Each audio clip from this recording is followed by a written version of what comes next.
por un mañana animal libre de crueldad. Somos Corporación Raya.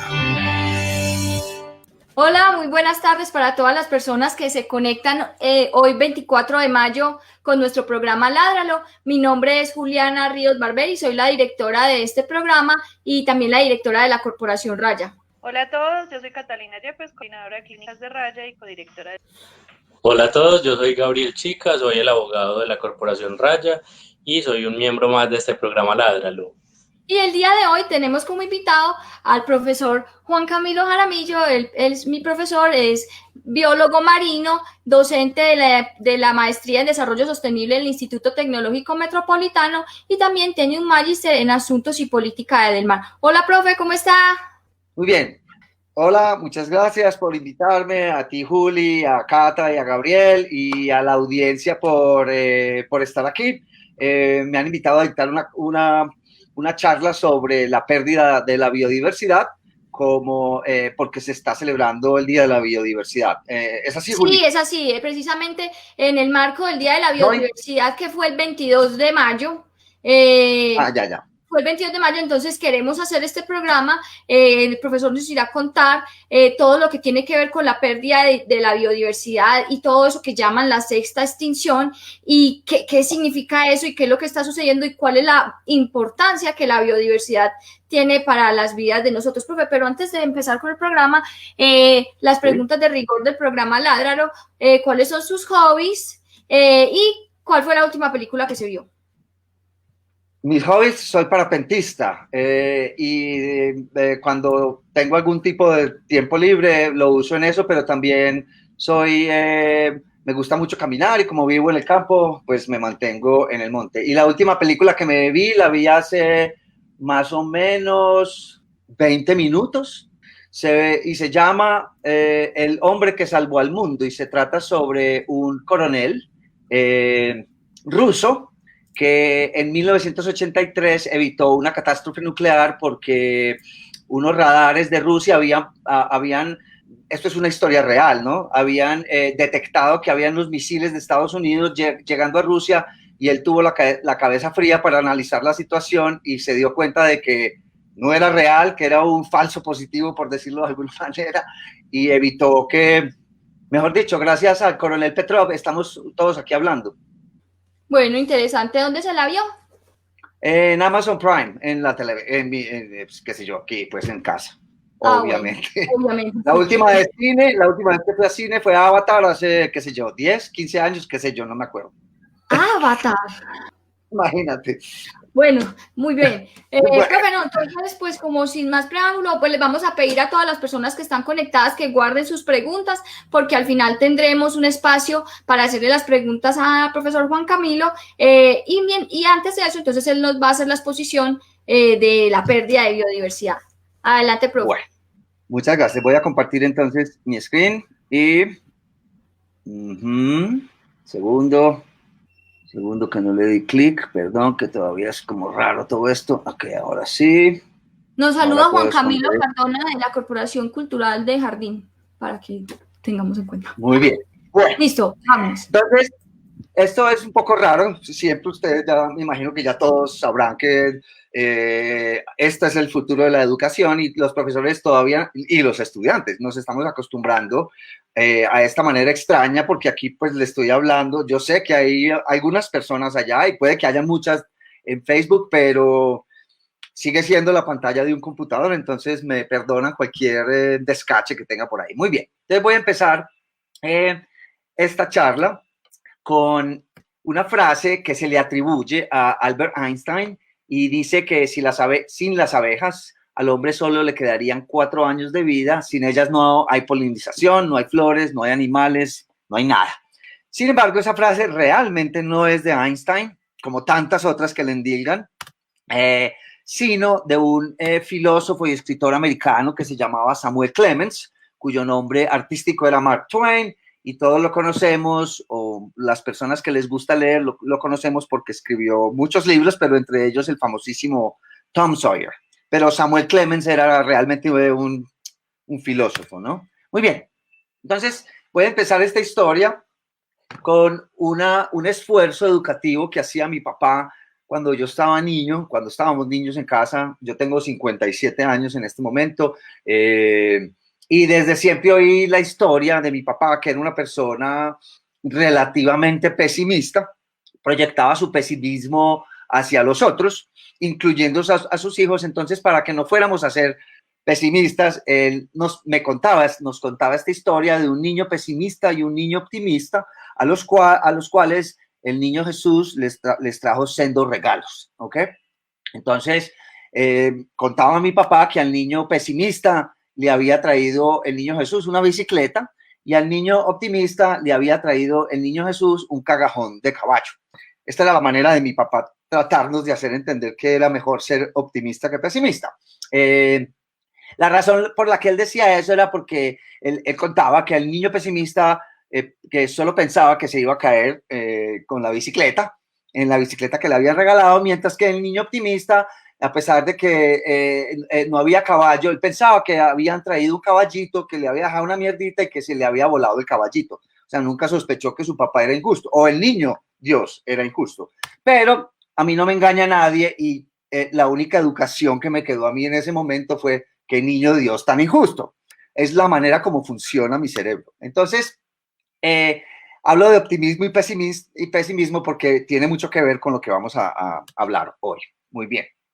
Yo generalmente le dedico mis charlas, mis conferencias a alguien importante. En este caso, quiero hacerle un pequeño homenaje a Salvador Rizo y a Francisco Javier Matiz, que fueron los ilustradores, dos de los ilustradores de la expedición botánica de José Celestino Mutis, y de ellos decía Humboldt, Alexander von Humboldt, que eran los mejores ilustradores científicos de su época a nivel mundial. Muy bien. Entonces, como ya Juli dijo, mi nombre es Juan Camilo Jaramillo, soy biólogo marino, tengo una maestría en Asuntos y Política del Mar de la Universidad de Miami, soy consultor, soy geógrafo entusiasta, quiere decir que básicamente me he enseñado la geografía a mí mismo, autodidaxis, y soy profesor, como dijo Juli, en el ITM y en la Bolivariana, en maestrías, ambas maestrías, una de desarrollo sostenible y la otra de sostenibilidad. He publicado cositas por aquí y por allá. Lo último que publiqué fue una revisión de un libro sobre el aumento del nivel del mar, porque mi enfoque académico, a pesar de que soy biólogo marino, mi enfoque académico realmente desde hace unos 20 años ha sido la crisis global ambiental. Todas las opiniones aquí, obviamente, son exclusivas mías y no comprometen a Raya, ni mucho menos. Y las fuentes bibliográficas están debidamente citadas en cada una de las secciones. Yo llamo a estas charlas stand-up tragedy porque no es una comedia, es una tragedia, y es una parodia pues al stand-up comedy. Le llamo freestyle porque eso me permite decir palabrotas, hablar coloquialmente como hablan los carretilleros en la calle, y es mucho más fácil entender estos temas densos de esa manera que con un tono profesoral pausado y dormilón. Entonces, pues, si me oyen por ahí un hijo de putazo, se pueden santificar y siguen. Y claro, es porque decir groserías y reírse siempre es muy beneficioso para el dolor. Además, me gusta mucho usar el sarcasmo, porque es pues la forma más, digamos, elevada del humor negro. Y pues otro estudio dice que aumenta la creatividad. Muy bien, entonces a esto lo llamo adiós a la biodiversidad, y básicamente es la realidad de la crisis biótica actual. Crisis biótica es como llaman los ecólogos a una extinción, a un evento donde muchos animales y plantas se mueren simultáneamente. En términos de tiempos no geológicos, sino más cortos, ¿ok? Muy bien. Entonces, la primera vez que me enfrenté como a la realidad de la extinción, estaba trabajando en un lugar que se llama Harbor Branch Oceanographic Institution en la Florida, y de vez en cuando cruzábamos el estado por esta carretera que se llama la 595 para ir a visitar un museo de cuadros de Salvador Dalí que queda en una ciudad que se llama San Petersburg, acá. Y que es una carretera de 160 kilómetros, la cual está toda vallada, como pueden ver aquí. La razón por la que la tienen vallada es porque en la Florida hay una subespecie del tigre americano, del león americano, que es un puma, que es el puma de la Florida, y está a punto de extinguirse, es una subespecie, como les digo, y en aquella época no quedaban sino 56 animales, 52 animales, entonces estaban a punto de extinguirse, aunque la definición estricta de extinción no es cuando el último animal de una particular especie se muere, sino cuando no hay suficiente acervo genético para que, ¿cómo lo pongo en palabras sencillas? Para que no haya incesto. Cuando hay un número muy reducido de individuos, en el caso de los mamíferos se considera más o menos unos 5.000 individuos de una especie. Cuando ya llega a ese punto, la especie no es viable a largo plazo porque los genes no tienen, digamos, flujo. Entonces hay incestos y eso hace que la especie eventualmente se extinga. Y se extinga del todo, pero se considera extinta incluso con algunos individuos vivos. Entonces, esta especie, su especie ya está extinta, a pesar de que hay unos animales vivos. En todo caso, les hacían túneles debajo de la valla para que el ecosistema, digamos, no se viera interrumpido. Y les ponían, como pueden ver, a la mayoría unos collares para seguirlos 24 horas al día de dónde estaban. Entonces, esto es una historia basada en la cruda realidad. ¿Y cuál es la cruda realidad? Lo que pasa alrededor del mundo, cómo los humanos consideramos el resto de las especies en este planeta. Por ejemplo, en Noruega y en Japón matan delfines para comérselos de manera tradicional. Los atropellamientos en las calles, en las carreteras de todo el mundo, pues están eliminando millones y millones de animales al año. Y todo esto lo podemos resumir en una frase que encontré en el periódico no hace mucho, que es que entre mejor le va a los humanos, peor le va a la naturaleza. Esto parece ser una regla desde que los humanos evolucionamos, a la naturaleza solamente le ha ido mal. Mucho peor ahora, por razones que ya vamos a discutir, pero desde que evolucionamos, particularmente la inteligencia, que nos convirtió en superpredadores, la naturaleza, digamos, ha perdido con nosotros siempre. Muy bien, entonces, lo justo es primero definir qué es una especie, ¿cierto? Y una especie, hay muchas definiciones de especies biológica, evolutiva, morfológica, filogenética, etcétera, etcétera. Pero la definición común y rápida es una especie se define como el conjunto de organismos o poblaciones naturales capaz de reproducirse y tener descendencia fértil, o sea, un grupo de animales o plantas que pueden reproducirse y tener descendencia fértil. Un caballo y un burro son dos especies distintas. Cuando procrean, la descendencia es una mula y las mulas no son fértiles porque son híbridos. Entonces las mulas no son una especie, son un híbrido entre uno y otro. Entonces los humanos de cualquier color, raza, creencia religiosa, color de ojos o lo que sea, todos somos una sola especie. Por eso es tan extraño el racismo, ¿no? Pero bueno, eso es una cuestión cultural. Entonces las especies se han clasificado, la biología las ha clasificado en un...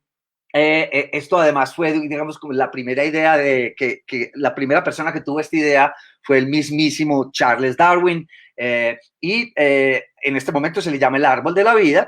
Todos los organismos venimos de un organismo primario, unicelular, que vivió hace 4.500 millones de años o 4.300 millones de años, y de ahí venimos todos, las bacterias, los arcaeas, los eucariotas, que son las plantas y los animales, y los mamíferos somos una pequeña, digamos, ramita de ese árbol de la vida. Hay otra manera de demostrar el árbol de la vida. Esto fue publicado hace un par de años en la revista Nature y es simplemente una manera más bonita de cómo ver el árbol de la vida, donde nosotros solamente somos una de muchas especies. Entonces, ¿qué es la biodiversidad? Ya describimos especie, vamos a describir ahora qué es la biodiversidad. Se explica a sí misma. Ok, es la diversidad biológica, no tiene demasiada ciencia. Sin embargo, el término no es muy antiguo. Cualquiera pensaría que es un término que se usa desde siempre, pero la ciencia solamente ha estado usando este término por no más de 30 años, 30 y pico tal vez. Se le atribuye a varias personas, pero el consenso es Edward O. Wilson en un Foro Nacional sobre la Diversidad Biológica en Estados Unidos en el año 85, cuando publicaron las memorias de ese evento, Edward Wilson las publicó como biodiversidad. Edward Wilson es un biólogo evolutivo, su especialidad son las hormigas, pero ha escrito muchos libros, todos buenísimos, inclusive este que se llama Biofilia. Muy bien, entonces vamos a hacernos una pregunta y rápidamente la vamos a responder. Esto se hace en modo de pregunta la mayoría de las veces porque la pesadilla de que sea verdad es tan grande que la gente no quiere aceptarlo ni decirlo en voz alta. Entonces, la pregunta es, ¿ha comenzado la sexta extinción? Y bueno, con los datos, la respuesta corta a eso es simple y llanamente sí. Ya estamos inmersos, estamos metidos hasta el cuello en una extinción masiva de fauna y flora en el planeta, de las cuales han habido varias. Pero vuelve y juega, los periodistas en particular se preguntan siempre, ¿el planeta está viviendo una sexta extinción? Se lo preguntan. Por otro lado, estas personas dicen, se aproxima la sexta extinción, dando como una especie de esperanza de que todavía no estamos dentro de ella, pero la respuesta para ambas cosas es sí, el planeta está viviendo una sexta extinción y no se aproxima, ya estamos metidos en ella hasta el cuello. Se llama la extinción del Holoceno y empezó hace más o menos unos 10.000 años con el desarrollo de la agricultura. No me voy a detener mucho ya en este momento, pues, pero a eso se le llama la extinción del Holoceno, ¿okay? Que son los últimos 10.000 años. Y la mayoría de las veces, cuando pensamos en extinción, como les mostré al principio, los animales que más nos duele que se extingan son los mamíferos, los mismos, nuestros primos, animales que tienen ojitos, naricita y boca, ¿cierto? Entonces una ballena, un delfín, un tigre, un oso polar, la gente se siente mucho cuando se extinguen estos animales y hay que hacerlo, obviamente, pero la verdad es que los que están llevando lo peor de la extinción masiva que está en curso en este momento son los insectos, por la sencilla razón de que son el grupo más biodiverso del planeta.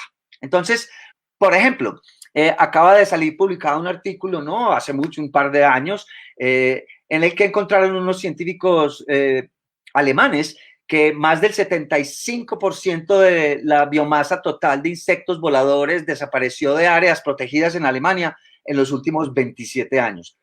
Áreas protegidas, donde deben estar, digamos, más protegidos. El 75% de los insectos se fue de la biomasa de los insectos, se fue en solo 27 años, que es probablemente el promedio de vida alto de este grupo de personas que está oyendo esta conferencia. O sea, en sus vidas, el 75% de esos insectos se fueron. Y no son solo los insectos. En Science apareció un artículo no hace mucho también, en el cual se da cuenta de la extinción de las poblaciones de vertebrados silvestres, que en los últimos 40 años, más o menos en el mismo tiempo de los insectos, 52% de todos los vertebrados terrestres del mundo desaparecieron. Y estamos hablando de vida silvestre, no de vacas ni de caballos, ¿ok?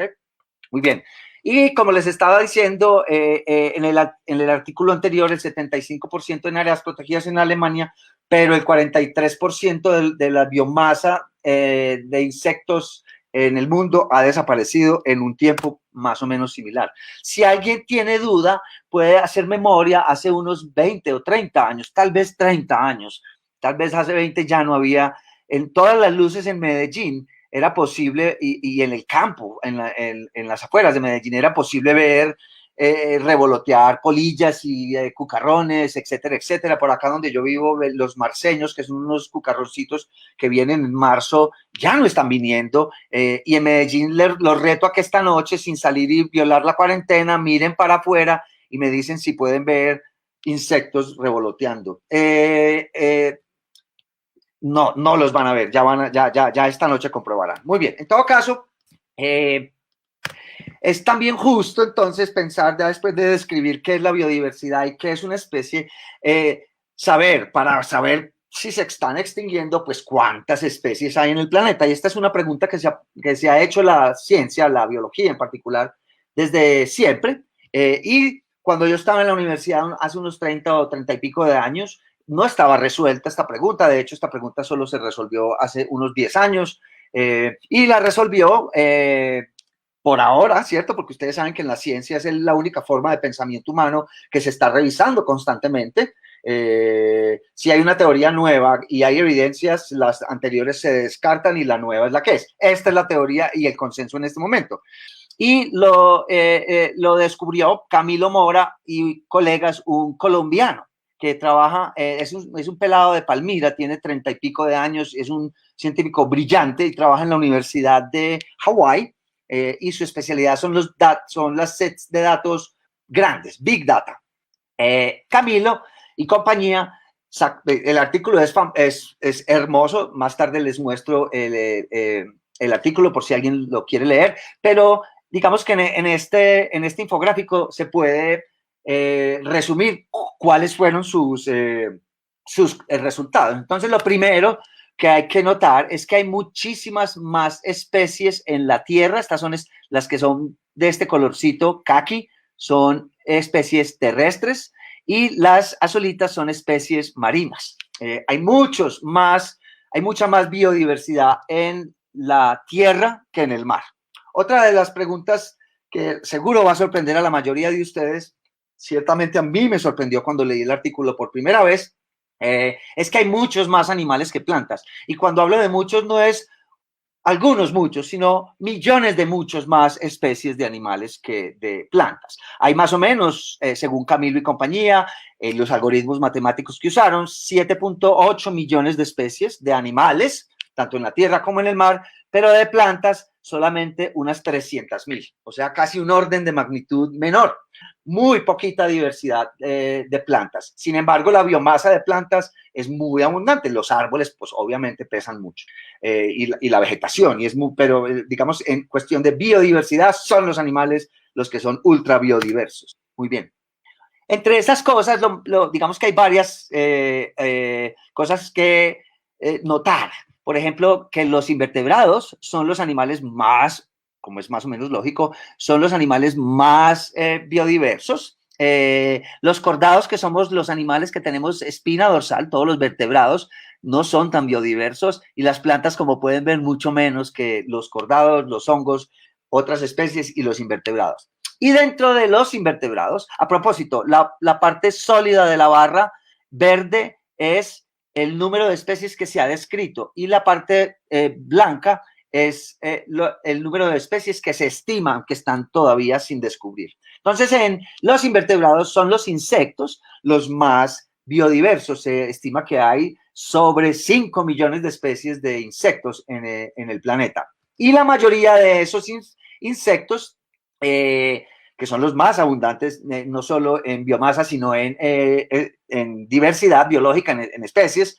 Entre los insectos son los coleópteros, los escarabajos, el grupo más diverso animal. Básicamente hay millones de especies de escarabajos, mientras que, por ejemplo, los mamíferos, los cordados, hay 40,000 especies de peces, que son los más abundantes, ¿cierto? Entre los vertebrados. Anfibios, unas 15,000 especies, pájaros, unas 10 o 15,000 especies, reptiles similar, y mamíferos, más o menos, unas 8,000 especies. O sea, comparando con los escarabajos, que son millones de especies, los mamíferos somos prácticamente insignificante en términos de biodiversidad comparado con los escarabajos. Ok, entonces, el descubrimiento de ellos, el número al que llegaron, esto es sin contar bacterias y arcaea, de las cuales se presumen hay trillones de especies distintas. Ellos concluyeron que hay más o menos unas 8.7 millones de especies. Diablos, ya llevo 22 minutos. Muy bien, entonces, el artículo se llama ¿Cuántas especies hay allá en la Tierra y en los océanos? Es Camilo Mora y compañía. Muy interesante. Ahora, una de las cosas que hay que entender es que, de todas maneras, el 99% de las especies que han extinguido desde que la Tierra evolucionó, desde que la vida evolucionó, ya se extinguieron. O sea, ¿qué quiere decir esto? Que la extinción es un hecho. La extinción es parte de la evolución. Es como que la muerte es parte de la vida. Todos nacemos, pero seguro todos nos morimos. Igual, las especies evolucionan, pero después se extinguen. Ahora, las razones son múltiples, muchas razones. De hecho, ha habido muchas extinciones masivas en el planeta en la historia desde que evolucionó la vida hace más o menos unos 4 billones de años. Se cree que ha habido más o menos unas 25 eventos de extinción masiva desde hace 3.8 billones de años, y de ellas se consideran 5 como las grandes extinciones: la extinción del Ordovícico, la del Devónico, la del final del Devónico, la del final del Pérmico, que fue la peor de todas, la del Triásico-Jurásico, la de los dinosaurios, que fue en el Cretácico Terciario, que extinguió los dinosaurios hace 64 millones de años, y la que estamos en este momento, que es la sexta, por eso se le llama la sexta extinción, que es la extinción inducida por los humanos. En una clase hace muy poco una chica me dijo que había leído que no era la sexta, sino la séptima. Realmente es como la 20 y picoava, la 25ava. Depende de cuál magnitud de extinción quiere uno contar, pero las 5 grandes, la más grande ha sido la del Pérmico, y ahora la sexta, que parece que va a ser la peor de todas. Muy bien, entonces les voy a mostrar esto de manera un poco más gráfica. Voy a reforzar este concepto de que ha habido 25 eventos de extinción total, de abajo hacia arriba: Ordovícico, Devónico, Pérmico, Triásico, Cretácico, y la nuestra, la sexta, que es la del Holoceno, que es inducida por los humanos. Muy bien.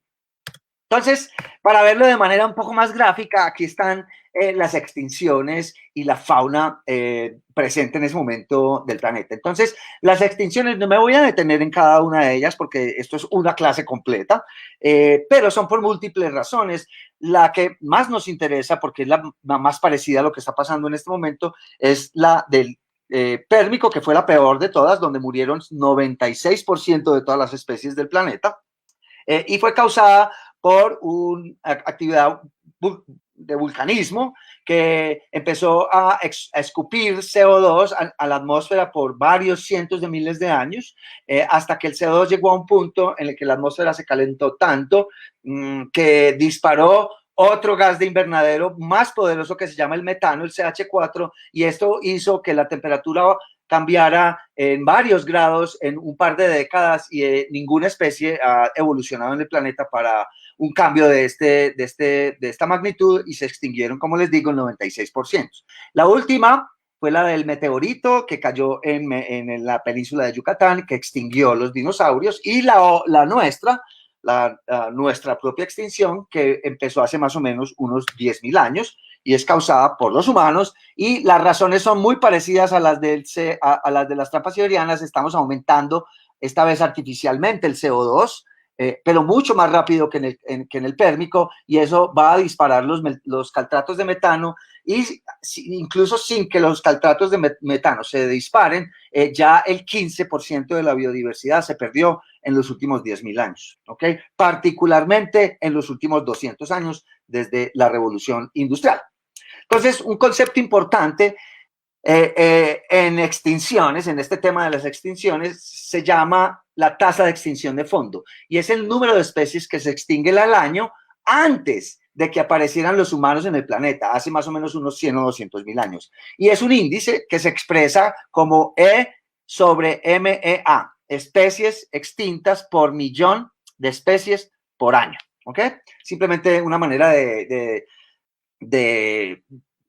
mostrar cómo se están extinguiendo, a qué velocidad se están extinguiendo los animales. Entonces, una especie en el planeta dura más o menos entre 1 y 10 millones. Los mamíferos en particular duramos 1 millón de años en el planeta, en promedio. Otras especies duran más, otras menos, pero los mamíferos duramos más o menos eso.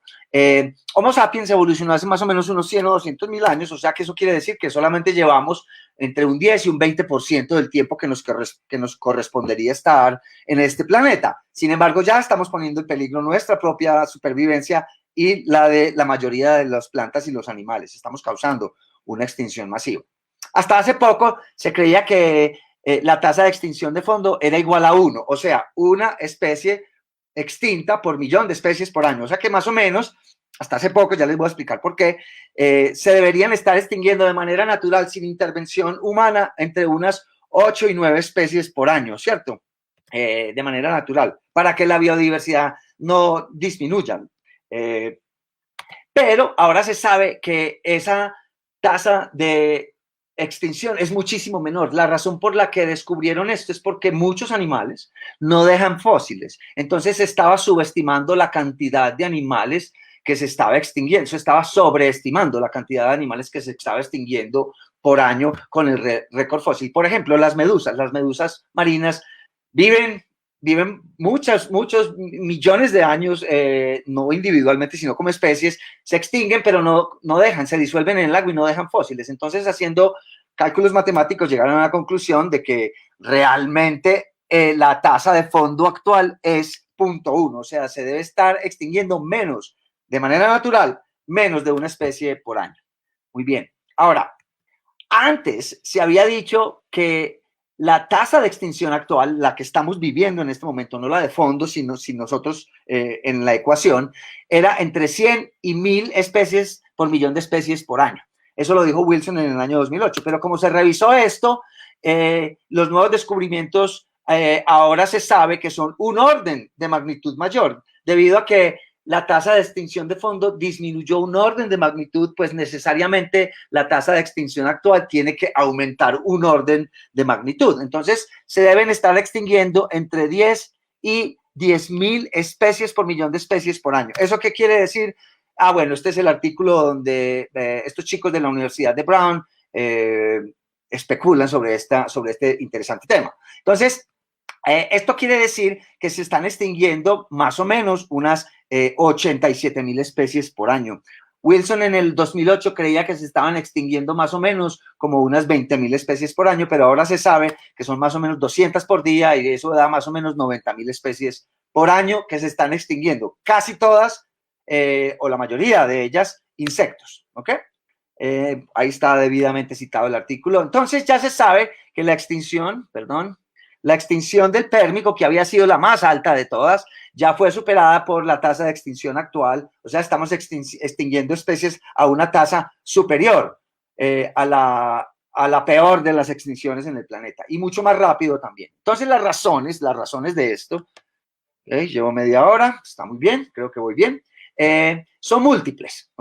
Cito los artículos en los cuales estoy basando estas aseveraciones. Son múltiples, yo las he consolidado en 5. Una es la pérdida de hábitat, la otra es el cambio climático, obviamente, la sobreexplotación de especies en el planeta y las especies invasoras y el tráfico de especies ilegal, que es a propósito el tercer negocio ilegal más lucrativo del mundo. Coger loros aquí y venderlos en Estados Unidos. Claro, de cada 10 loros que se cogen aquí, solamente sobrevive uno, o sea que no es buena idea. En todo caso, la quinta se llaman las entidades nuevas y la tengo separada, pero estas todas no es que cada una esté actuando por su lado, sino que la interacción entre ellas causa una cosa que se llama, no me voy a detener en cada una de las interacciones, pero para ilustrarles es que esas interacciones causan que las poblaciones se empequeñezcan, se reduzcan, perdón, y causen una cosa que se llaman vórtices de extinción, extinciones localizadas. Ese paro ya por aquí no existe. No, es que ya por aquí no es. Ve, ese tampoco y aquel tampoco, pero es aquí, ¿cierto? Y eso causa que las poblaciones que disminuyen se vayan extinguiendo y estas causan otras extinciones. Es como remover una carta de un castillo de naipes y pues todo se derrumba, obviamente.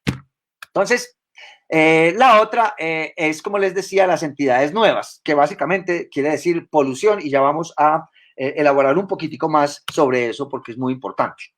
Plástico, pesticidas, etcétera. Las razones entonces del problema, obviamente somos nosotros. Desde que evolucionamos, los humanos hemos sido siempre superpredadores. Esto es debido a que nuestro cerebro es muy eficiente, somos inteligentes y podemos, sin garras, ni colmillos, ni ser particularmente fuertes, podemos tumbar un mastodonte en colaboración con otros individuos de mi propia especie. El lenguaje nos permitió planear cosas. Entonces, siendo superpredadores, hemos causado extinciones regionales en todos los continentes donde hemos puesto el pie. como cazadores-recolectores, luego inventamos la agricultura más o menos simultáneamente y empezamos a deforestar el planeta, y particularmente hace unos 200 años, cuando descubrimos los combustibles fósiles, que nos convertimos en industriales, empezamos a poner tanto CO2 en la atmósfera, que es lo que tiene al planeta en la encrucijada que está, una de las encrucijadas, porque son muchas, ¿no?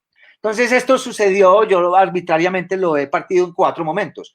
El descubrimiento de cómo hacer fuego. El fuego no lo descubrió la especie Homo sapiens, nosotros la descubrió otra especie 1 millón de años atrás, Homo erectus, pero nosotros aprendimos por el tamaño de nuestro cerebro, aprendimos a hacer fuego, no solo a cosecharlo, como Homo erectus. Homo erectus no sabía hacer fuego, pero Homo sapiens empezó a hacer fuego y aquí nos dio una ventaja evolutiva inmensa, nos volvimos, como les digo, súper predadores.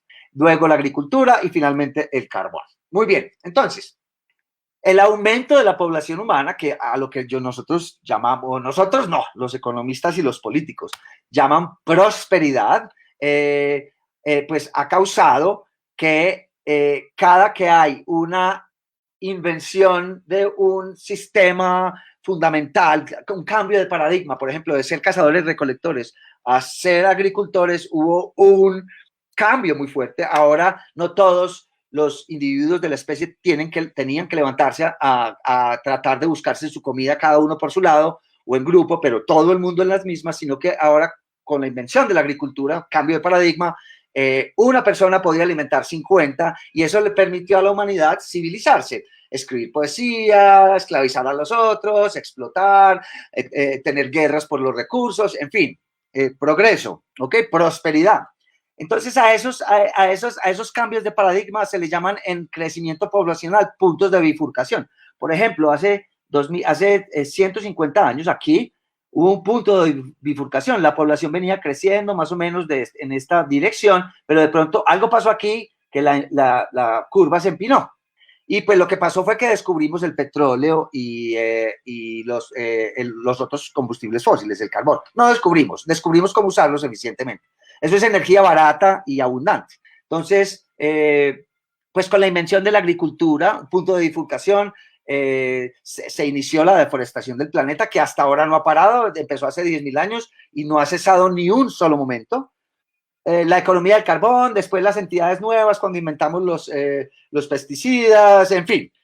A esas cosas se le llaman puntos de bifurcación. Entonces voy a ir brevemente por cada uno de los problemas. Entonces, las primeras extinciones que causamos los humanos fueron entre hace unos 100 y 10.000 años atrás, o sea, más o menos unos 90.000 años, mientras fuimos cazadores-recolectores. Ya se sabe que usábamos el fuego para acorralar presas. Es como si, digamos, los indígenas de acá, del Valle de Aburrá, cogieran para poder cazar unos mastodontes, incendiaran todo el Valle de Aburrá para que los mastodontes se desplazaran hasta la estrella, y allá en la estrella los esperaban los otros, los mataban y se los comían todos. Entonces el fuego era usado para cazar en todo el mundo. Eso ya hay evidencia clara de esto arqueológica, y eso pues obviamente causa pérdida de hábitats y permite la sobreexplotación de las especies. El mundo, recuerden, el mundo en el que evolucionaron nuestros antepasados era un mundo infinito, aparentemente, ¿cierto? Ahora sabemos que no es infinito, pero para ellos el mundo no tenía fin, ¿cierto? Entonces la mente no estaba preocupada por la sobreexplotación. Hombres de piedra, ¿sí o qué? Que todavía continuamos siendo. Entonces esto fue probablemente la causa de la extinción de la megafauna. Hay varios artículos dedicados a esto. Voy a cambiarle con el traductor. Esto es: cambios en los ensambles de plantas y animales en el Holoceno implican impacto humano. Esto ya está, digamos, claro. O sea que en efecto somos víctimas de nuestro propio cerebro desde hace muchísimo tiempo. La inteligencia es la que irónicamente nos tiene en la encrucijada en la cual podríamos extinguirnos en las próximas décadas. ¿Ok? No solo nosotros, sino el 90 o el 99% del resto de las especies. Claro, el planeta se recupera, pero pues qué pena nosotros pues causar eso, ¿sí o qué? Después estuvo, digamos, se descubrió, a propósito de las mujeres, parece que fueron las que descubrieron la agricultura, se descubrió cómo cultivar, domesticar las plantas. Ya se habían empezado a domesticar los animales, en particular los perros, que se domesticaron más o menos unos 30 o 40.000 años, 33.000 años es la última cifra del último artículo que leí sobre ese tema. En todo caso, perdonen un segundo. Muy bien. En todo caso, esto pues obviamente causó pérdida de hábitats porque para sembrar hay que deforestar. Y eso es lo que hemos estado haciendo. Y las especies han sido, digamos, traspasadas de un lado a otro por los humanos, y esas especies invasoras han causado problemas en todas partes. Y por supuesto la sobreexplotación. Hemos siempre pescado más de la cuenta y cazado más de la cuenta, ¿cierto? Por ejemplo, el 80% de los peces grandes del océano ya desaparecieron. Cuando ustedes estén comiendo o vayan a Cartagena, a un restaurante fino, a pagar 100.000 pesos por un plato y pidan un mero, recuerden que es uno de los últimos, ¿ok? Muy bien.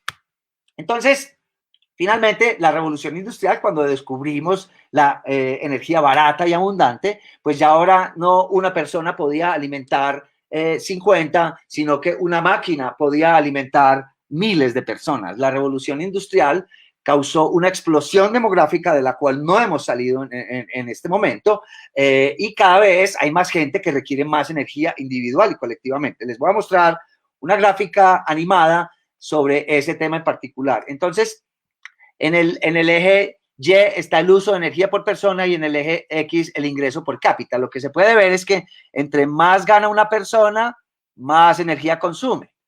Y en la China, en el año 78, más o menos en el 80, tenía más o menos el equivalente de lo que producíamos los colombianos, de lo que emitíamos los colombianos. Pero la China ha venido en un proceso de industrialización muy agresivo y ellos son 1.300 millones de personas. Entonces ahora un chino está emitiendo más o menos unas 7 toneladas de carbón a la atmósfera, un americano más o menos unas 20 y un colombiano más o menos 1 tonelada, ¿ok? O sea que los chinos ya están muchísimo más desarrollados. Si a esto se le llama progreso, ellos ya están más desarrollados que nosotros. En todo caso, eso ha causado que el CO2 haya aumentado desde la era preindustrial, desde unas 280 partes por millón, y en solo 150 años alcanzó 415 partes por millón. Esto es como, o sea, ha aumentado un 40% la concentración de CO2 en la atmósfera, y es un gas muy sensible a acumular el calor. No quiero detenerme pues como en las minucias de esto, pero ese y otros gases de invernadero retienen el calor del sol en la Tierra, calientan la atmósfera y ha cambiado en un 40%. Eso es un cambio de concentración muy significativo. Es, por ejemplo, si en este momento se disminuyera el oxígeno, la concentración de oxígeno en la atmósfera a 40%, pues se pueden imaginar cuál sería el problema. Es más o menos lo mismo que está pasando con el CO2, ¿ok? Es su problemón. La complejidad entonces no es gratis y supone pues un alto costo energético, metabólico de un ecosistema que es muy frágil. Las personas tienden a pensar que el ecosistema es resiliente. El resiliente es una invención de nosotros para hacernos pajas mentales, pero la verdad es que los ecosistemas son muy frágiles por la complejidad. Entre más complejo sea un sistema, más frágil es. Y además es finito, no es infinito como pensaban los hombres de piedra. Sin embargo, en nuestro cerebro, para la mayoría de las personas, todavía el planeta es una cosa demasiado grande e infinita, ¿ok? Ahora, hay en la actualidad razones nuevas, ¿cierto? No solamente son las 4 que les mostré ahora. Hay problemas nuevos que son muy complejos y de mayor magnitud. La pérdida de hábitats a gran escala, como los bosques, los humedales y los océanos, es una de esas cosas que es imparable, ¿ok? La sobreexplotación, se están capturando más o menos la comida de 1.200 millones de personas. Depende del mar, de los recursos no renovables del mar, de sacar y sacar. Y lo mismo del bosque, la madera y la vida salvaje. Lo que nos tiene en el problemón en el que estamos en este momento es el consumo de vida salvaje. En este caso, alguien en la China se cree que consumió un murciélago, como este amiguito que tengo yo en mi camiseta. Los murciélagos son increíblemente importantes ecológicamente, como todas las especies, ¿ok? Pero consumir vida salvaje es lo que nos tiene en este problema, es una consecuencia directa de nosotros consumir vida salvaje. Eso es lo que nos tiene encerrados, y a mí dándoles a ustedes esta conferencia abstracta por internet. Las especies invasoras, ya habíamos hablado de ello, y el cambio climático, que es el más grave de todos los problemas y el que arrastra, digamos, el resto de los líos. Ahora, la otra, que es de magnitud increíble, son las entidades nuevas, la polución. Básicamente, esa molécula que les estoy mostrando ahí es la molécula de un pesticida que se llaman neonicotinoides, que son muy efectivos, y a ellos se les está atribuyendo la extinción de las abejas. ¿Ok? Perdonen ahí. Les voy a mostrar entonces entidades nuevas, el plástico, entidades nuevas, los pesticidas. Por ejemplo, este es un ketognato, que es un animal planctónico microscopio, y lo que pueden ver aquí en esto es una microfibra de plástico que el animalito se tragó. Este animal es microscópico. Esa microfibra seguramente es de lavar una camiseta de polietileno o de alguna fibra, microfibra. Cada que lavamos ropa, millones y millones de esas microfibras se van al océano, y en el océano los animales la consumen. Los animales estos son consumidos por otros más grandes, o sea, se incluye en la cadena alimenticia, en la red alimenticia, ¿ok? Entonces, pues entidades nuevas, les voy a mostrar un videito de entidades nuevas. Esto es aquí, bueno, los pesticidas, esto es acá en mi casa, aquí detrás en los potreros de mi casa. Voy a mostrarles. Muy bien. Esto que vamos a ver es otro de los grandes problemas en los potreros y en las zonas ganaderas de Antioquia. Entonces, lo que les voy a mostrar es por aquí, en estos potreros, en estas mangas de San Félix, arriba de Bello, anteriormente separaban las fincas con unas zanjas, y ahora esas zanjas no sirven sino para tirar basura. Los ganaderos, que fumigan mucho, fumigan todo el día, por la mañana, porque sí, porque no, porque está haciendo sol, porque esta matica está muy cafecita, porque ahí está muy verdecita, fumigan por todo. Entonces, no se llevan los paquetes de fumigante, y sino que los tiran en esas zanjas, y a mí me toca, pues, por decencia, digamos, simplemente recogerlos. Entonces, miren la composición de esa basura: dietane, curate, mansate, Randall, que es glifosato, en fin, porquerías que, a propósito, estoy casi seguro que no se necesitan esos potreros, pero los agrónomos convencen a los ganaderos de que hay que hacerlo. Y pues el resultado es la hueva de Juan Camilo recogiendo basura tóxica en potreros de San Félix. ¿Sí o qué? Ahora les voy a mostrar otra cosa. Esto es en Moñitos, la misma cosa. Esto es en el mar. Lo que les voy a mostrar pasa en este momento en todas las playas del mundo. Esto fue grabado hace más o menos unos 3 o 4 años en unas playas de Moñitos que nadie limpia, porque pues son turísticas, pero muy de vez en cuando. Entonces, pues no es como en Cartagena, donde todo el mundo va, donde un tractor limpia la basura de todos los borrachos de la tarde anterior, y la playa está divina. No, en estas playas el mar exporta y exporta plástico. 9 millones de toneladas de basura terminan en los océanos cada año, de los rellenos sanitarios. Todos esos árboles caídos a propósito son de la deforestación del río Sinú, de ahí para arriba donde se ha deforestado mucho, siguen deforestando. Esto es una alga marina roja, gracilaria, y lo otro es un costal de plástico ya deshilachado.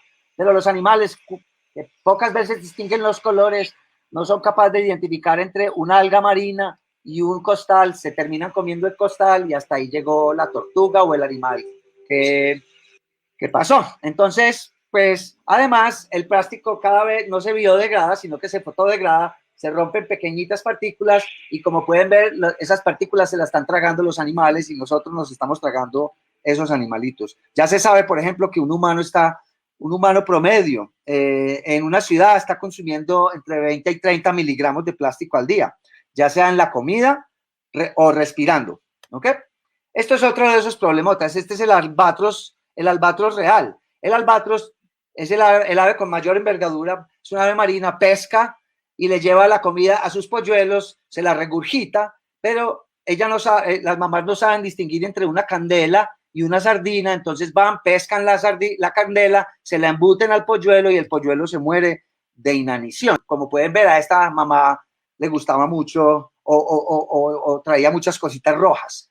Como pueden ver, cepillos de dientes, cucharas de plástico, tapas de gaseosa, cuánta porquería que tú y yo hemos utilizado y botado a la basura y lo hacemos todos los días, terminan los océanos y matando. Miren, ahí esto es como una cuchara de plástico que le está sacando a ese polluelo. Entonces, pues, por consecuencia directa de las entidades nuevas, las especies están llevando una pero muy mala parte. Ahora, las señales del problema, me faltan 10 minutos, bueno, puede que me demore unos 5 minuticos más. Las señales del problema son muy claras para los observadores agudos, no para los que están distraídos mandándole chats a sus amigos por aquí, ¿cierto? Para los que estamos, yo me considero un observador agudo, observando la naturaleza, son súper claros. Entonces, el aumento rápido de 1 solo grado centígrado de la temperatura en los últimos 150 años no permite que las especies se adapten. La evolución no funciona en cientos de años, sino en miles de años, millones de años también.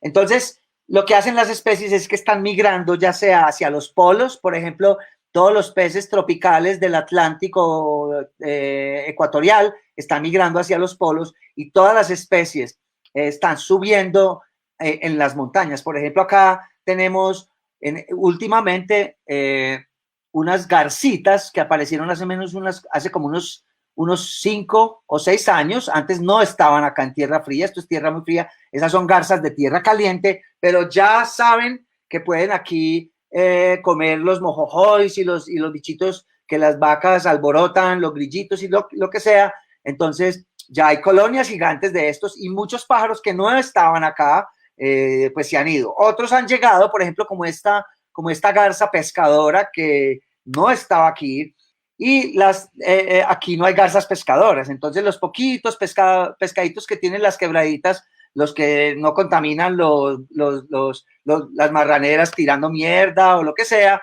pues están sufriendo mucho porque estas garzas son muy eficientes, se paran en un charquito y a comer hasta que casi ni pueden volar, porque no tienen, o sea, tienen comida en abundancia, es una especie nueva, están invadiendo esto. Entonces las respuestas adaptativas de los animales al cambio climático no son suficientes y por eso se están extinguiendo, porque las especies son muy frágiles y pues la manera de responder a una presión para la cual no evolucionó es generalmente me extingo.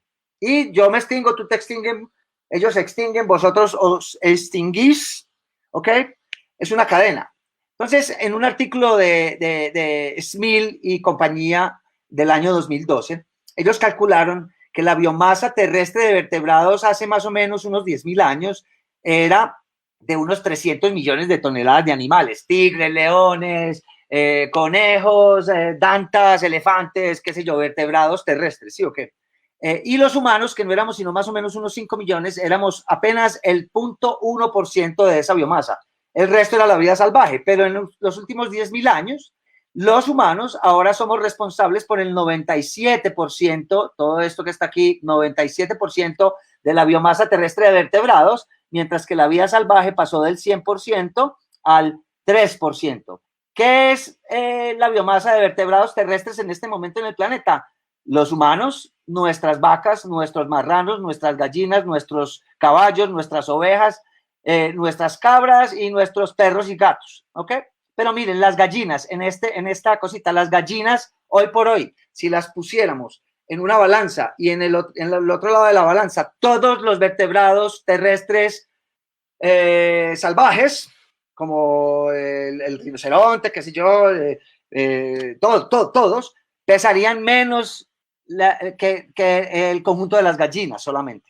Y pues obviamente, miren, son el 97% del peso de la biomasa terrestre es culpa nuestra. O sea que un ecosistema planetario no está preparado para una especie inteligente, porque en tan solo 100 y pico de años, o digamos 10.000 años desde que inventamos la agricultura, saturamos el planeta como nunca. Él, de manera sola, en su mejor momento, el planeta no tenía más de 300 millones de de toneladas de vertebrados, pero ahora pues tenemos 7 millones de personas, 7 billones de personas. Ningún vertebrado puede llegar, vertebrado de nuestro tamaño, puede llegar a esos números sin tecnología y sin mil otras cosas, ¿no?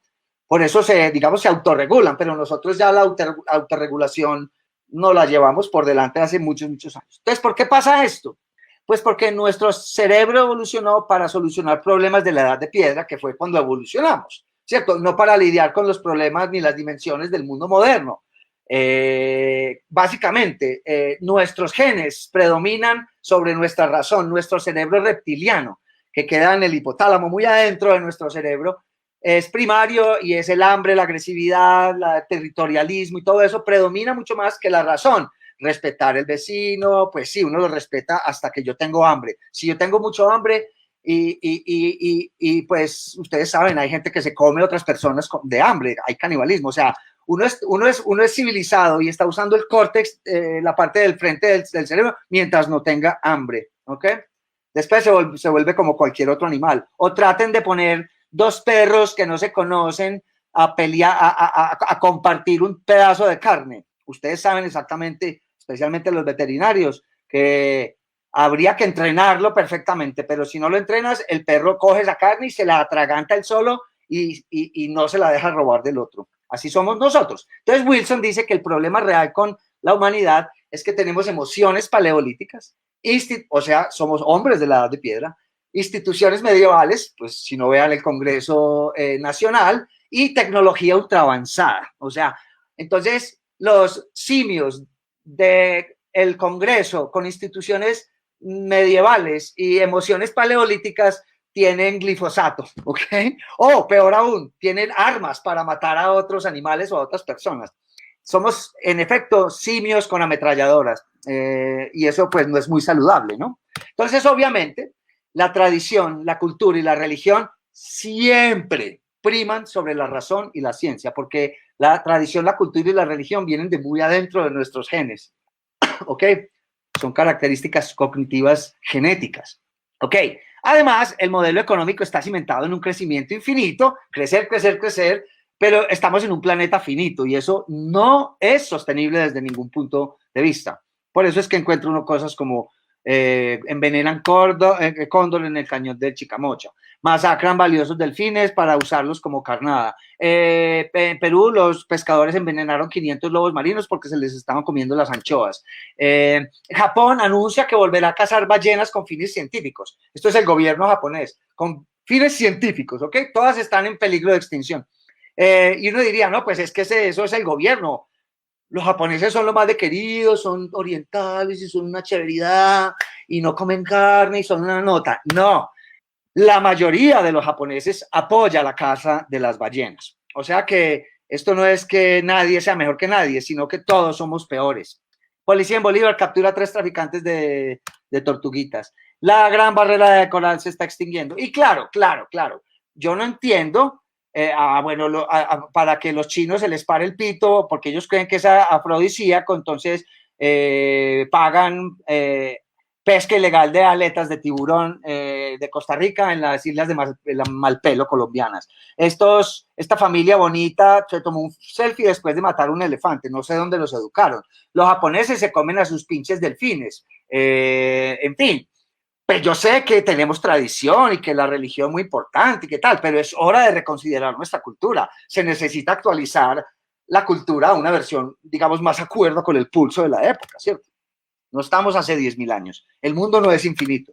Y además, pues somos muy prósperos, entonces es a la velocidad a la que estamos creciendo. En un día normal nacen 385.000 personas y más o menos 160.000 se mueren.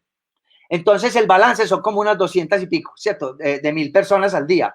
Y eso al final del año son más o menos 82 millones de personas. O sea, todos los años hay que tener recursos, el mundo tiene que tener recursos para 2 Colombias nuevas, en cuanto a habitantes se refiere, que necesitan pañales, celulares, comida, petróleo, etcétera, etcétera. 80 millones de personas anuales aumenta el planeta, ¿ok? Entonces, pues eso no es sostenible. Entonces, aunque sea difícil reconocerlo, nos hemos convertido en un agente de extinción. ¿Qué es un agente de extinción? Un volcán. ¿Qué es un agente de extinción? Un meteorito. Un agente de extinción, la especie humana, ¿cierto? Ninguna especie anteriormente había causado una extinción masiva. Cierto, hay unas especies que causan extinciones de otras por ciertas circunstancias, pero no masiva, no planetaria, ¿sí o qué? Pero nosotros sí, nosotros somos como un meteorito. Somos lo mismo que un meteorito. Entonces, esta reflexión es básicamente ninguna especie es una isla. Todos dependemos, las 8.7 millones de especies del planeta dependen unas de otras en maneras inconcebibles. Eliminar cualquier especie, ya sea para traficar con ella, para comérsela, para lo que sea, lo único que está haciendo es lastimarnos a nosotros. Y a eso le recuerda este amiguito, no me comas, ¿ok? Porque te pega un virus y chao. Entonces, la naturaleza de la naturaleza es una profunda interdependencia entre todas las especies. Este video es un poquito largo y está en inglés, lo voy a pasar, pero básicamente refuerza eso. Ya más o menos, me faltan un segundo, ¿ok? Cumplo 1 hora exactamente, me voy a detener, pero como no me faltan sino 5 minutos, Juli, voy a seguir, a menos que oiga por el chat que me diga, no, profe, pare ya que ya la gente se fue. En todo caso, el futuro. Esta es la gráfica de temperatura de los últimos 130 años. Yo puse el año en el que nací, el año 63, aquí, para demostrarles que en solo mi corta vida la temperatura irremediablemente solo ha aumentado, ¿ok? De hecho, 2010 fue un año récord, 2014 fue el año más cálido de la historia, después fue 2015 el más cálido, después 2016 por mucho venció al 2015 y después finalmente en 2017 bajó un poquito, 2018 bajó un poquito y 2019 quedó muy por debajo, muy cerquita al 2016, estoy casi seguro. A juzgar por el mayo que hemos estado viviendo, seco y muy cálido, aquí en el norte de los Andes, que el 2020 va a superar al 2016. O sea, año tras año se rompe un récord, eso quiere decir que algo está a punto de romperse. Entonces, y hablo es del metano, lo que es peligroso. Si esto llega a suceder, apague y vámonos. Mejor dicho, los que saben rezar, empiecen ya. Esto entonces, desde que yo tengo memoria, desde el año 72 más o menos, ya la ciencia estaba dando alaridos desesperados a los políticos y a los economistas, todavía lo estamos haciendo, diciéndoles esto es lo que está pasando y ellos no hicieron nada, los que tienen el poder, inacción deliberada, ¿ok? Eso es criminal, hasta donde yo entiendo, pero pues, sí. Entonces, ¿qué hacer? Esta es la pregunta de todo el mundo. Ya vamos terminando. ¿Qué hacer? Pues les voy a dar la respuesta más honesta que tengo y es, no sé. ¿Por qué voy a saber yo qué hacer? No, sí, reciclemos las pilas y no comamos animales salvajes. O sea, esos son pajas mentales, ¿ok? La única cosa que se puede hacer efectivamente es no tener hijos, ¿ok? Y votar por políticos que no destruyan el ecosistema. Pero ninguna de las dos cosas va a pasar. Entonces, para mí esos dados de la suerte humana se lanzaron hace 10.000 años cuando desarrollamos la agricultura o tal vez hace 100.000 años cuando evolucionamos la inteligencia, ¿cierto? Claro, he tenido estudiantes que me dicen, profe, es que vos si no tenés imaginación, es que los alienígenas están esperando detrás de la luna para esperar a que la caguemos del todo y ahí sí van a venir y nos van a salvar.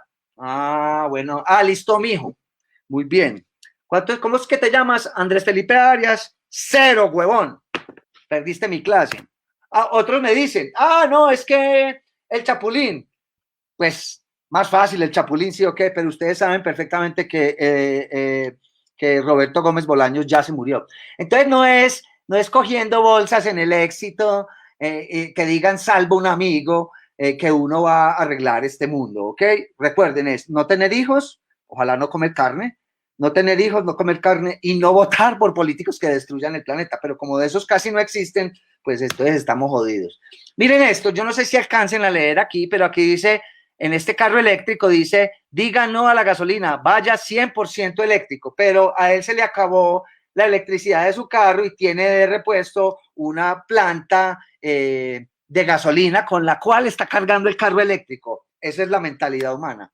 Terpel de la 30 comprometido con el medio ambiente. No, huevón, estás vendiendo gasolina. ¿Cómo puede estar la Terpel de la 30 comprometida con el medio ambiente? Yo soy el único estúpido que ve la contradicción ahí. Espero que no. Entonces, ¿qué es lo que yo hago? Esta es mi técnica. Disfrutar de la vida, estar tranquilo, no emputarme demasiado con las personas, ya no le estoy recogiendo la basura a nadie, ni le estoy peleando a nadie por la basura, tiró 3K, tírela, mijo, ya que no me puedo pelear yo a salvar este mundo cuando la actitud de las personas es esa. No, es mi tranquilidad la que es importante ahora. Trato de ser decente, de no montar mucho en avión, de no tener hijos, etcétera, ¿no? Pero no estoy pensando que voy a salvar el mundo, ¿sí? O que no me estoy haciendo esa paja mental. Estoy anclado a la tierra. No soy pesimista, pero tampoco soy optimista, soy realista. Entonces, la reflexión es que claramente es el comportamiento humano el que es la fuente de todos los problemas y podría ser el de las soluciones, pero la ecuación de me moro, te preño 200 veces y tenemos una familia feliz, sigue primando. Entonces son 7.600 millones de personas y si seguimos creciendo a 80 millones de personas al año, mientras eso no se solucione, ningún problema se puede solucionar. Y pues claro, no es popular hablar del aumento de la población porque inmediatamente todas las personas lo tildan a uno de nazi y de genocida. No. El planeta solito se está encargando de controlarse. Los murciélagos, ¿ok? Los virus. Así que no se necesita hacer pues mucho para que la naturaleza. Entonces, en resumen, no poseemos ni el acervo cultural, ni la inteligencia colectiva, ni la imaginación, esto es muy importante, para prever una pesadilla tan grande como una extinción masiva. Por eso estamos en la encrucijada que estamos. Como es un problema que nos supera, entonces ni siquiera nos lo imaginamos, entonces ni siquiera actuamos colectivamente para poderlo solucionar, ¿cierto? Entonces por eso uno ve granjas solares después de talar un bosque, por eso ve uno a Leonardito DiCaprio yendo en jet privado a dictar una conferencia en la ONU, poniendo 8 o 9 toneladas de carbón en un solo viaje, para hablar de, no pongamos toneladas de carbón en la atmósfera. Eso es hipócrita, ¿ok? El estilo de vida de ese muchachito no le permite hablar de nada, porque es contradictorio, ¿no? Pero él lo hace. ¿Ok? Lo que quieran, ¿sí o qué? Una ballena perdió su cola por una red de pesca en el Chocó. Redes de pesca matan atunes allá. Un indígena cazó oso de anteojos para el sustento de su familia. ¿Quién lo culpa? ¿Ok? No hay comida, no tiene con qué comer, tiene paracos y guerrilleros jodiéndolos, se está muriendo de hambre los chinos, pasa un oso por ahí, te mato y te como.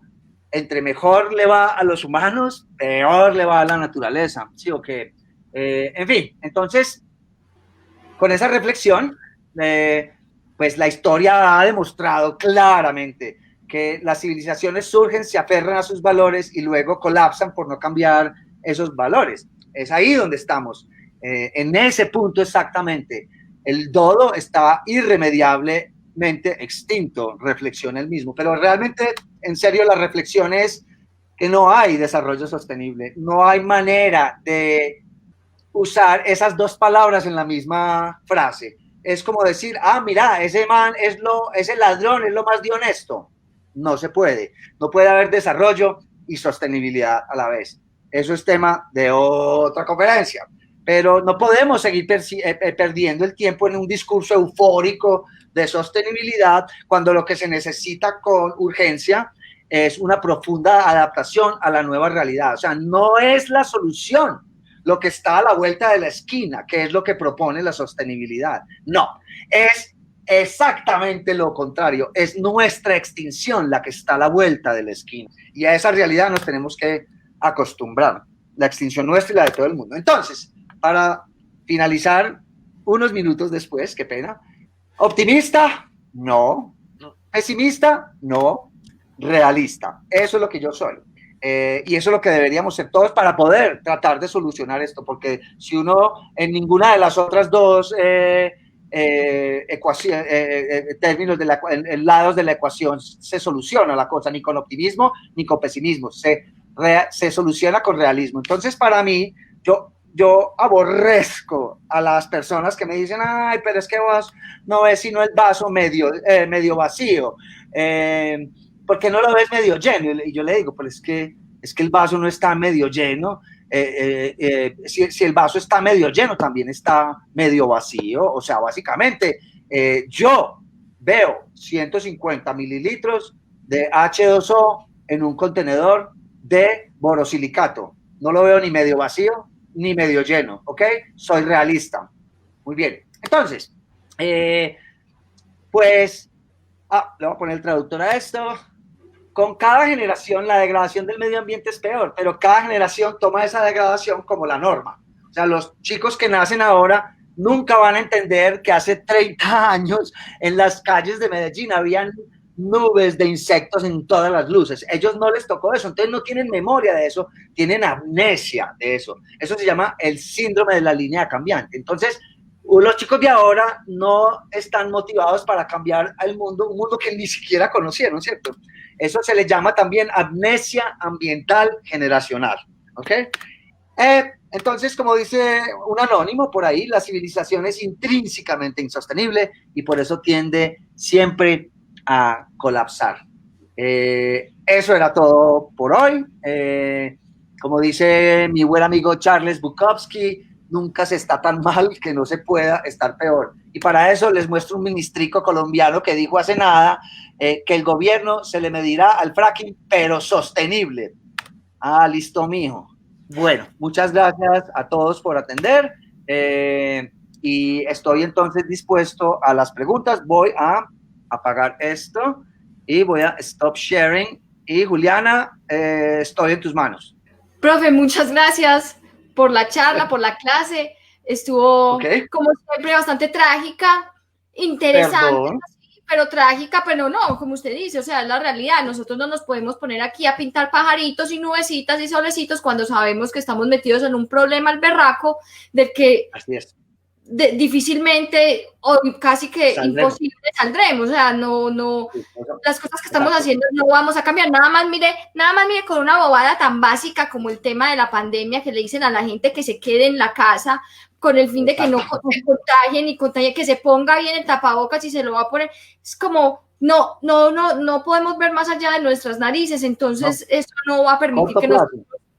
Exacto. Entonces yo, pues, como nos hemos tardado un poco más, pues, saludo a las personas que estuvieron conectadas durante toda la transmisión y quisiera como hacer hincapié en el hecho de que hablamos de esa pérdida de biodiversidad y así como usted lo dijo, finalmente también será nuestra civilización la que termine colapsando por culpa de esa pérdida y de todas esas extinciones que se están dando en las otras especies que viven en la Tierra, porque nosotros no somos divinidades en el planeta que estamos exentos de las dinámicas planetarias, sino que estamos embebidos en ellas y que finalmente todo lo que le sucede a las demás especies terminará afectándonos a nosotros de manera fuerte. Exactamente. Mira, si no hay tiempo para preguntas, dile a las personas que me escriban a mi correo, que yo con muchísimo gusto respondo todas las preguntas y les puedo mandar artículos para que se ilustren y ya, eso es todo. Mi correo es juancamilo.jaramillo@gmail.com. No puede ser más fácil. Mi nombre y apellido y ya. Bueno, entonces, saludos a Camilo, a Jessica, a Carol, excelente información, muchas gracias, profesor. Cata o Gabriel, ¿quisieran hacer ¿Alguien tiene alguna pregunta? Bueno, perdón, yo estaba asumiendo que no había tiempo para preguntas, pero si hay preguntas, con todo el gusto. Gabriel tiene cara de como que quiere preguntar algo. Sí, es que yo estaba pensando en eso de, bueno, estamos jodidos y en sí mismo la paradoja de la que nos hablabas de esa construcción intelectual que hemos desarrollado es precisamente la que nos tiene allá. Entonces es la que hoy nos tiene pensándonos estrategias para salir de esto, pero es la que nos ha traído en esto y es la que nos va a seguir llevando a estados peores. Entonces, ¿cómo hacer para que estas estrategias, bueno, no tener hijos y votar por gobiernos menos corruptos, menos destructivos? ¿Qué va a hacer esto? ¿Va a hacer que suframos un poquito más y posterguemos un poquito más? ¿O qué va a pasar con estas estrategias?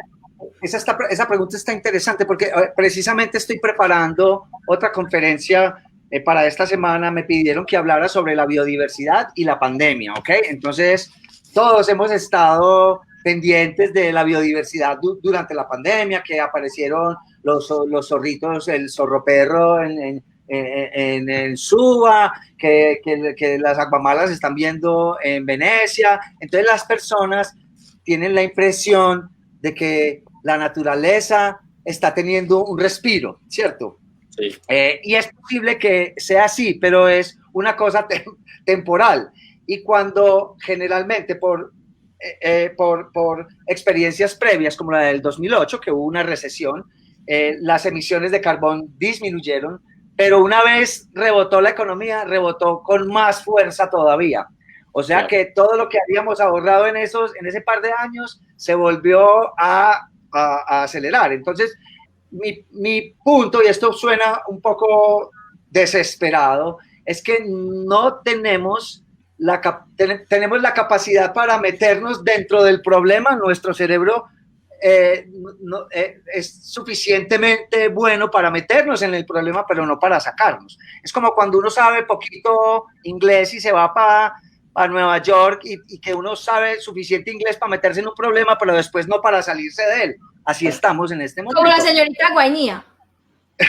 Exactamente. No sé si vieron ese video. Claro que sí. Que pensaba que hablaba inglés. Very Felicity en Cartagena, en Hilton, ¿qué más te digo? Exactamente.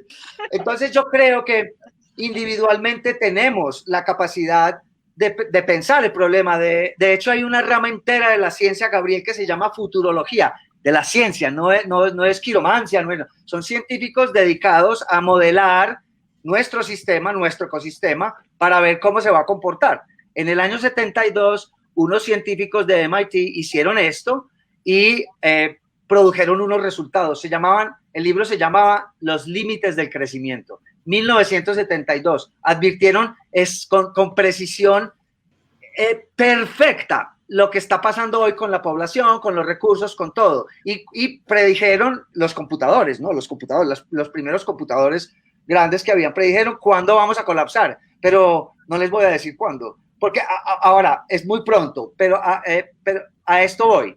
La gente me dice, pero ¿cómo así? ¿Qué tan pesimista? Le dije yo, los últimos 45 años de datos se ajustan estadísticamente perfecto a lo que los computadores simularon, porque lo que va a pasar dentro de los próximos 50 años no es verdad, ¿sí o qué? Para eso solamente hay algo que tiene que pasar fundamental, y es un milagro. No sé qué tiene que pasar, ¿ok?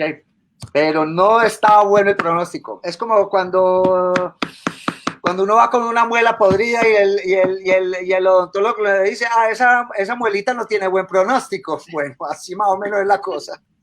O será también, profe, con esto que nos decías, la naturaleza aparentemente está teniendo un respirito y sí. Con esto de la muela también sería asimilable a estos diagnósticos como de personas con enfermedades muy graves que decimos, es que estuvo lo más de bien y se murió. Exactamente. Mira, esto de esta pandemia ha sido predicho, por decirlo de alguna manera. No es que los científicos sean brujos, sino que modelan las cosas, y ya los médicos, los virólogos sabían que esto iba a pasar desde hace 100 años, desde la última pandemia grande de la gripe española. Esto podía volver a pasar y iba a pasar mucho más rápido, en un mundo con mucha más gente. ¿Y qué hicieron los gobiernos? Ninguno estaba preparado, ni siquiera Estados Unidos, nadie estaba preparado. ¿Por qué? Porque, sí, eso va a pasar. Mira, el 30% de los que estamos aquí reunidos, incluyendo las personas que están allá en Facebook, se van a morir de cáncer. Pero estoy seguro que ninguno está pensando, ay, hueputa, me va a morir de cáncer. 30% es mucha. O sea, es una posibilidad. Entonces, el cerebro tiene una característica cognitiva que se llama el sesgo del optimismo. Para poder vivir, tenemos que ser optimistas, ¿sí o qué? Y eso es muy bueno en un mundo sin crisis, pero en un mundo con crisis no funciona porque el optimismo lo que hace es, no, eso no nos va a pasar, no, yo no me voy a morir de cáncer, no, la tecnología nos va a salvar. Entonces, ese es el problema. Y yo tengo una pregunta. Cuando hablábamos de, votar por políticos o gobernantes menos destructivos, ¿cierto? Pero es que finalmente se ven inmersos en la lógica de un capitalismo extremo, salvaje, en el si él le pone límites a esto, entonces ya su país no se desarrolla, ya queda ante la comunidad como un país que no está evolucionando. Entonces, ¿será que va más allá del asunto de gobiernos y tendrá que ver más con el tema de sistemas económicos en general? Pero esa pregunta me la hacen con mucha frecuencia y yo te digo lo siguiente. He visto 200.000 veces en Facebook la gente quejándose del capitalismo en particular. Capitalismo está destruyendo la humanidad. No es el capitalismo, es la civilización. No importa si es comunismo o capitalismo. Rusia, cuando era comunista, era el peor contaminador del planeta, o uno de los peores. China, ¿cuál es el sistema político de la China? Comunista. ¿Y quiénes son los peores contaminadores del mundo? Comunista. No es comunismo o capitalismo, es la civilización. Y probablemente esos dados se tiraron, Gabriel, hace 10.000 años y no haya absolutamente nada que hacer sino reflexionar acerca de eso. Sí. Bueno, duro, pero cierto. Perdón, sí, ¿qué iban a decir, Gabriel? Okay, o sea que no tenemos componente. No, pero eso no es tan difícil de aceptar. Es como cuando uno tiene un cáncer terminal. Entre más lo aceptes, más tranquilo te mueres. Entre mejor aceptemos la realidad, pues más fácil podemos vivir. Se vive más en paz. Pero si tú estás frustración tras frustración tras frustración, porque mira, yo le pongo, a mis alumnos les pongo, y me demoro un segundo nomás diciendo esto, una tarea el primer día de clase, le pongo 5 a quien me traiga un indicador ambiental que haya mejorado en los últimos 100 años. Adivina cuántos 5 me han sacado. Nadie en 4 años me ha podido, con 6 meses, encontrar un solo indicador ambiental que haya mejorado en los últimos 100 años. Entonces, pues sí, Joao Salgado, un fotógrafo brasilero, sembró 200 hectáreas con árboles, allá se arregló la cosa, pero al mismo tiempo, en otro lado en el Amazonas, el triple se cayó en 2 minutos. Entonces, no nos podemos hacer pajas mentales con unas cosas mirando las otras. En fin, ahí los dejo como para que vayan por su Prozac. Sí, ya lo que me toca hoy es acostarse en posición fetal y llorar. O meditar. Y aceptar que estamos jodidos, pero la realidad es esa. Pero mira, yo ya superé esto de enfadarme con la humanidad. ¿Por qué? Porque no tiene sentido, mira. No tiene sentido. Es como viene un meteorito y nos vamos a poner bravos con el meteorito. ¡Ay, sí, hueputa meteorito! ¡Uy, no! ¡Te odio, meteorito! Huevón, el meteorito viene y te tripa de todas maneras. No hay, pero el meteorito con el humano se puede tener una conversación.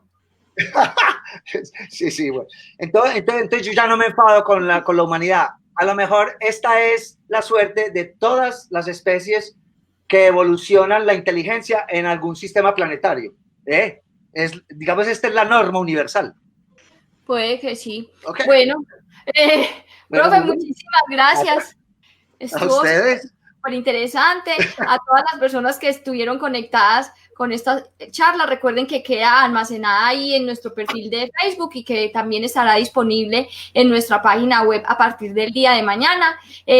La próxima semana tendremos otro tema de interés de protección animal en nuestro programa Ládralo, un programa dedicado a la vida y la protección de los animales. Muchísimas gracias por haberse sintonizado. Chao, gracias. Chao, muchas gracias. Chao, queridas. Profe, gracias. A ustedes. Por un mañana animal libre de crueldad. Somos Corporación Raya.